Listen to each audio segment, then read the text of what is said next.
95%의 인간은 타고난 운명 그대로 평범하게 살아간다. 이들을 순리자라 하자. 5%의 인간은 정해진 운명을 거스르는 능력을 갖고 있다. 이 능력으로 인생의 자유를 얻고 경제적 자유를 누린다. 정해진 운명을 거역하는 자, 나는 이들을 역행자라 부른다. 나는 단순히 경제적 자유를 넘어 시간으로부터의 자유를 얻었다. 인류 사업가나 부자들에 비해서 돈은 부족하지만 자유로운 시간만큼은 그 누구보다 많다. 자의식은 인간에게 필수 불가결하게 존재한다. 인간의 자아가 붕괴되는 것을 막는 기제이지만 대부분은 과한 남용으로 우리의 발전을 완전히 가로막는다. 예를 들어, 나는 돈에 진짜 관심이 없어. 돈 버는 법은 세상에 존재하지 않아 등의 말도 대부분 자의식 상처를 피하기 위한 합리화에 지나지 않는다. 누구보다 돈을 원함에도 돈은 좋은 거야 라는 걸 인정하는 순간 본인의 인생이 부정당하기 때문이다. 대다수는 돈에 대한 트라우마와 공포 때문에 회피라는 어리석은 결정을 한다. 나는 인생을 즐기면서 행복하게 사는 사람이 승자라고 생각한다. 실제로 나도 경제적 자유를 달성하기까지 10여 년 동안 치열하게 살지 않았다. 항상 8시간 이상 수면했으며 주말은 무조건 쉬었고 사람들과 어울렸다. 절대 무리해서 일하지 않았다. 단 기본적인 원칙은 지키며 역행자 7단계 모델을 따르려고 노력했다. 하루에 2시간 동안 책을 읽거나 글을 쓰고 나머지 시간은 쉰다. 뇌를 업그레이드하는 가장 좋은 방법이다. 하루에 한 번 5분 생각의 시간을 갖는다. 이 여백의 시간을 통해 하루하루 복리로 좋은 결정이 쌓일 수 있다. 적극적으로 논다. 그리고 무조건 7시간 이상 숙면한다. 노는 것은 인간의 행복과 건강에 필요하며 창의성의 원천이 된다. 책을 읽기 싫다면 일주일에 하루, 그것도 30분만 읽자. 이런 차이는 훗날 나비효과처럼 극적으로 되돌아온다. 어린 시절 나는 게임을 정말 잘했다.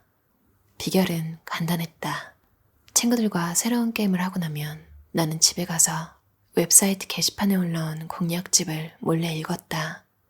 친구들은 수백 판 게임만 하지만 나는 게임 횟수를 늘리기보다는 공략집을 읽는데 몰두했다. 1, 2주 정도 몰래 공부한 뒤에 게임을 해보면 비교가 안 된다. 나는 늘 친구들에게 압승할 수 있었다. 수백 판 게임을 한 친구를 100판만 한 내가 압도적으로 이길 수 있었다. 게임 공략집 덕분이었다. 결국 사람은 제 그릇만큼의 돈을 모은다. 한 번에 큰 돈을 버는 일은 없다. 사람은 제 그릇만큼 돈을 가져갈 뿐이다. 남을 탓하기보다는 내 문제에 집중하자. 나는 생각을 올바른 방향으로 이끌고 뇌를 최적화하려고 노력했다. 그리고 기본을 다지려고 했다.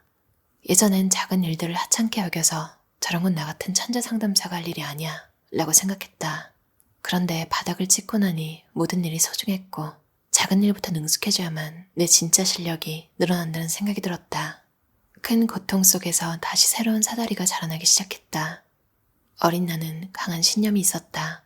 난 영원히 200만 원 이상 버는 일이 없을 거야. 평생 공장에서 150만 원씩 벌면서 원룸에 박혀 게임하며 살 거야. 하지만 성인이 되고 평생 안 읽던 책을 읽기 시작하면서 조금씩 신념이 깨지기 시작했다. 그 전까지의 나의 무의식은 너는 정말 열등한 인간이야. 외모, 공부, 돈, 그 어떤 것도 절대 평균치에 도달할 수 없어 라고 속삭였다. 하지만 나는 이야기들을 통해 변하기 시작했다. 무의식에 균열이 생겨난 것이다. 대부분의 사람들이 인생에서 완전한 자유를 얻지 못하는 이유는 무엇일까? 가장 근본적인 원인은 과잉 자의식이라 생각한다. 아무리 성공한 사람이 옆에 있어도 아무리 좋은 책을 눈앞에 두어도 방법을 떠먹여줘도 소용이 없다. 대다수는 자의식을 보호하기 위해 온갖 방어 기제로 일생일대의 정보를 쳐낸다. 성공한 친구가 정보를 줘도 잘난 척하지 마세요 라고 생각하며 한 귀로 듣고 한 귀로 흘린다. 정보를 듣는 데는 10분만 투자하면 된다. 하지만 자의식은 본인보다 잘난 사람에 대한 거부감을 느끼고 그의 정보를 밀어낸다. 적은 번급을 보면서 사회가 잘못되었어 라며 남탓만을 시전한다. 돈에 대한 지식이 눈앞에 있더라도 이건 천박한 사람들이나 보는 거야 라며 회피한다. 과잉 자의식으로 모든 기회를 놓친다. 회피만 반복한다. 자의식은 지독하다. 적어도 몇십만 년을 인류와 함께해온 끈질긴 본능이다. 우리 유전자가 타고난 본성이 자의식을 키운다. 게다가 현대사회는 더욱 자의식을 부풀린다. 자기 자식을 애지중지 키우는 부모들, 남들의 관심을 받기 위한 온갖 SNS가 가뜩이나 비대한 자아에 펌프질을 가한다. 물론 자의식을 만족시키면 당장은 행복할 수 있다. 하지만 공부하지 않는 조직쟁이가 그러듯 언젠가는 추락하고야 만다. 당장은 마음 편할지 몰라도 자꾸 일이 잘못되고 사람들이 떠나게 된다. 그냥 성격이 이상해지는 것만이 아니다. 자기를 객관적으로 보지 못하면 해야 할 일을 제때 하지 않으면 인생이 꼬이고 가난이 찾아온다. 행운을 놓치고 불행을 불러오게 된다. 소확행의 삶이고 순리자의 삶이다. 꽤 많은 불행과 가난이 나를 너무 사랑하기 때문에 일어난다. 자의식은 인간을 크게 성장시키는 원동력이기도 하면서 인생을 불행과 가난으로 떨어뜨리는 아주 무서운 것이기도 하다. 자의식의 문제점을 철저히 깨달은 사람은 인생의 방향을 크게 틀 수 있다. 본능이 시키는 대로 살지 않고 살아야 하는 대로 살기 때문이다. 자의식을 해체하지 못하는 이상 어린 시절 자신이 그토록 혐오하던 꼰대, 별 볼 일 없는 사람이 되어버린다. 어떤 자질을 원한다면 이미 그걸 갖고 있는 것처럼 행동하라. 윌리엄 제임스. 종종 사람들은 나는 MBTI가 I형이라서 내향적이야. 나는 신경성이 높아서 예민해. 나는 공운동은 못해. 나는 A형이라 소심해. 라고 본인을 틀에 가둬버리곤 한다. 정체성을 변화시킴으로써 본인만의 틀을 깨버려야 한다. 정체성을 본인의 한계에 가두는 건 순리자들의 특징이다. 뭔가를 더 잘하고 싶으면 결심을 할 게 아니라 환경부터 만들어야 한다. 자동으로 움직일 수밖에 없도록 세팅을 하면 나는 저절로 열심히 살게 된다. 자유의지니 노력이니 진정성이니 따위에 듣기 좋고 허망한 것들을 믿는 대신 나를 훈련시킬 운동장을 만들어 스스로를 밀어넣는 게 핵심이다. 정체성을 바꾸는 가장 쉬운 방법은 관련 책을 읽는 것이다. 만약 건강고수가 되기로 결심했다면 건강의학에 대한 쉬운 책을 10여 권 독파한다. 이상한 마케팅을 처음 창업할 당시에도 나는 나를 믿지 않았다. 나는 게으르고 합리화에 능한 사람이란 걸 잘 알고 있었다. 그래서 무리하게 집을 옮기고 일부러 비싼 차를 빌렸다. 사무실도 각각 월 1,000만 원씩 총 2,000만 원의 월세를 내야 하는 곳으로 이사했다. 이런 식으로 생존에 위협이 되는 상황을 만들어야만 죽어라 일하게 된다는 걸 알고 있었다. 그래서 그렇게 환경을 설계한 것이다. 나는 스스로를 믿지 않는다. 자유의지를 믿지 않는다. 인간은 그저 유전자와 환경의 조합으로 움직이는 공식 같은 거라 생각한다. 타고난 유전자는 이미 어쩔 수 없는 것이기에 환경을 조작해 원하는 것을 이루려고 할 뿐이다. 환경 설계가 불러온 행동과 판단의 차이는 하루하루의 의사결정에 영향을 주고 수년이 흐르면 넘어설 수 없는 큰 차이를 만들어낸다. 경제적 자유를 얻고 싶다면? 그렇다. 경제적 자유를 원하는 사람들이 모인 집단에 들어가면 된다. 돈을 벌고 싶다면 돈에 관심 많은 사람들 속으로 들어가야 한다. 단톡방도 좋고 소모임도 좋다. 처음 나가보면 뭐 이렇게들 돈에 집착하지? 하는 생각도 들 것이다. 하지만 꾸준히 나가다 보면 저절로 물들게 된다. 점차 그곳 사람들에게서 인정받고 싶은 마음이 생기면서 책을 읽고 임장을 나가고 차트를 분석하고 트렌드를 챙겨보게 된다. 물론 낯선 사람들과의 만남을 고민하면서 이상한 사람 만나면 어쩌지? 등의 불안감을 갖는 사람들이 있을 것이라 생각한다. 충분히 그럴 수 있지만 그 또한 본능적인 두려움일 뿐이다. 본능을 역행하여야 한다. 새로운 사람들을 만나는 일에 과도한 의미를 부여할 필요가 없다. 혼자라면 데일리 플랜만 썼다 지웠다 했을지도 모를 그 시간에 서서히 달라진 자신을 보게 될 것이다. 다시 한번 강조하지만 돈을 버는 것 자체가 의미 있다고 생각하지 않는다. 다만 경제적 자유를 얻어야 소중한 시간을 아낄 수 있고 정신적 자유를 얻을 확률도 크다고 생각할 뿐이다. 나는 어린 시절부터 철학을 공부해보고 싶었고 나만의 사상을 만들어보고 싶었다. 그러기 위해선 우선 돈이 있어야 한다고 생각했다. 그래야 먹고 사는 일에서 좀 벗어나 하고 싶은 일에 집중할 수 있다고 생각했다. 그 생각은 틀리지 않았다. 경제적 자유를 이룬 지금 나는 돈에 연연하지 않고 이렇게 글 쓰는 데에만 집중할 수 있게 되었다. 100년이 지나도 읽히는 책을 쓰고 싶다라는 오랜 꿈에 도전하게 되었다. 나는 점차 꿈에 가까운 책을 출판할 것이다. 당신이 만약 모든 것으로부터 자유롭고 싶다면 먼저 경제적 자유를 얻어야 한다. 그러기 위해선 자의식을 해체하고 정체성을 새롭게 만들어야 한다.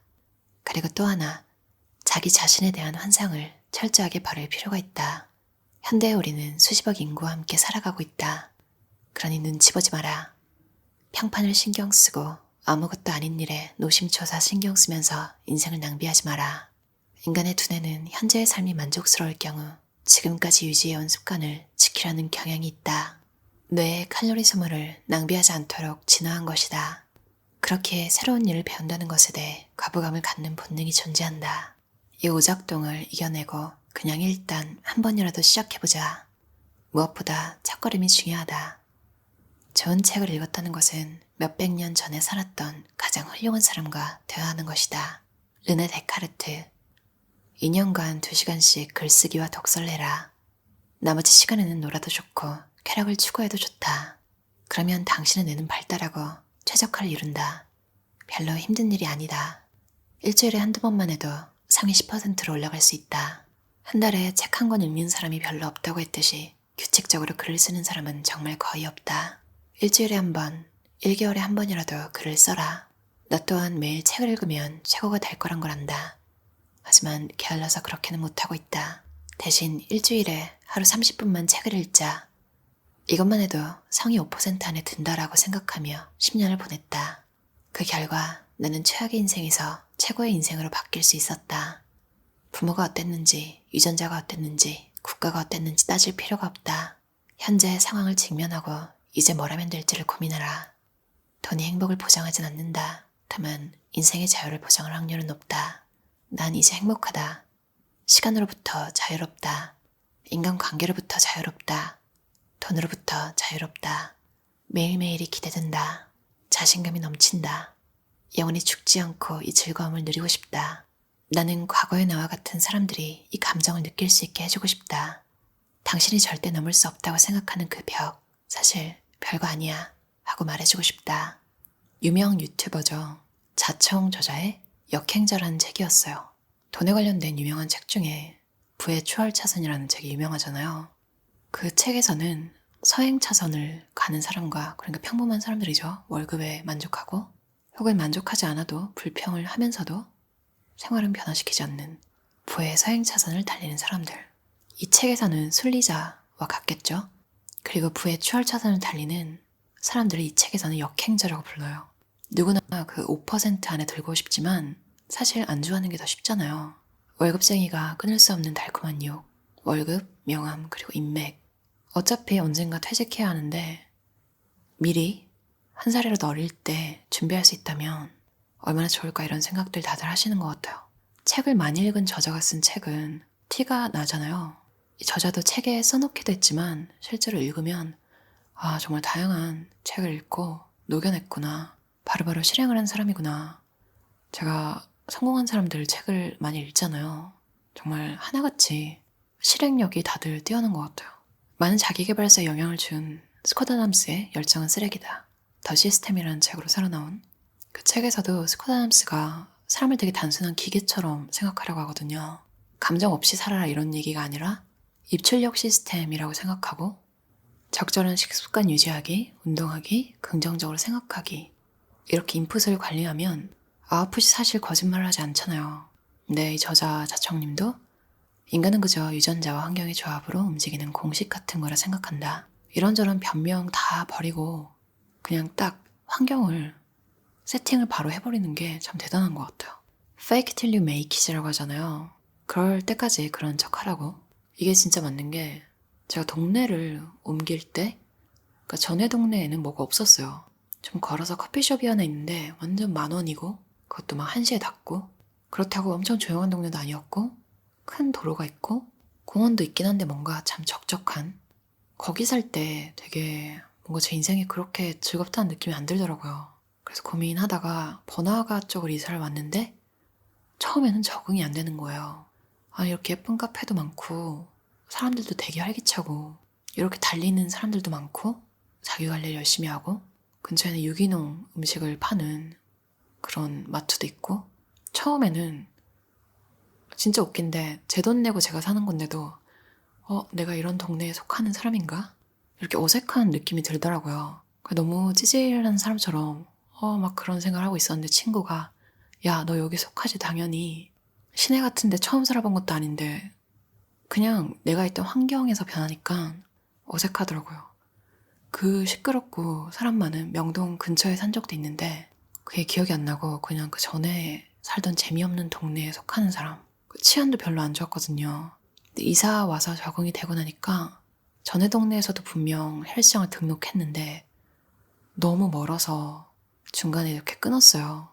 근데 새로 번화가로 이사 오니까 이 사람들처럼 나도 운동을 하게 되고 기분이 좀 울적할 때 예쁜 커피숍에 가서 그냥 앉아있기만 해도 기분이 풀려서 나오고 건강한 음식도 조금 더 손쉽게 먹게 되고 자동적으로 더 건강하게 살게 되더라고요. 사실 저는 제가 할 수 있는 선에서 옮긴 건데 이 저자 자청님처럼 스케일이 크게 지르고 거기에 맞춰서 일을 하는 그런 배포는 저는 없는 것 같아요. 이 책에서 하지 말라는 변명을 지금 하고 있지만 더 건강하고 행복하고 더 평온하게 사는 선택을 할 기회를 만들 용기가 조금 더 생긴 것 같아요. 타고난 운명을 벗어나서 본능을 거스르는 역행자가 되고 싶으신 분들 읽어보시면 좋을 것 같아요. 들어주셔서 감사합니다.